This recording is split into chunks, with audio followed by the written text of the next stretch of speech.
In this video, I will tell you about creating gradients, which are different patterns of colors in our AutoCAD drawing.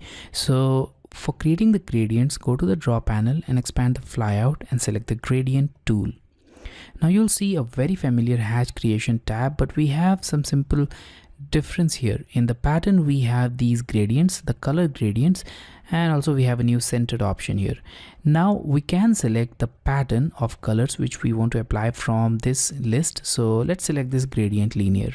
Now go to any area and obviously it will detect the island as it did in the previous case of hatch creation, and it will apply the gradient there. We have a gradient of yellow to blue transition, and that's selected here, the gradient linear pattern.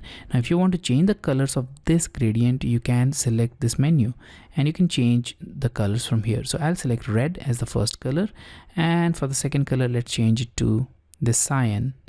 Now we have this transition here. If you want to apply the gradient in more than one area, then you can also select multiple islands here. And to exit this, simply click on close hatch creation. Now let's go to the gradient tool again, and this time I'll select this circular area.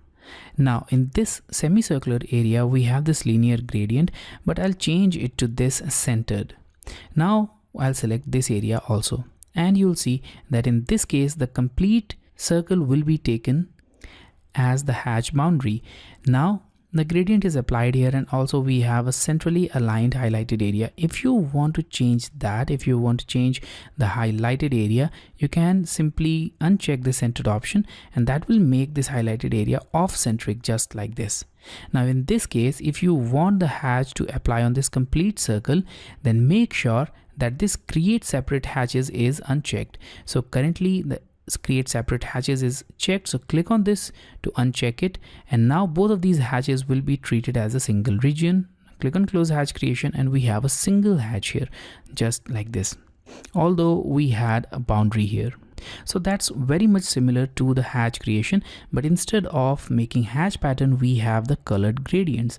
Now if you want to apply a solid color, then select the gradient, or you can also select the hatch tool and select the solid pattern from this list. So select the solid, select the color which you want to apply. For example, in this case, let's select this color and select the area where you want to apply it, and click on close hatch creation.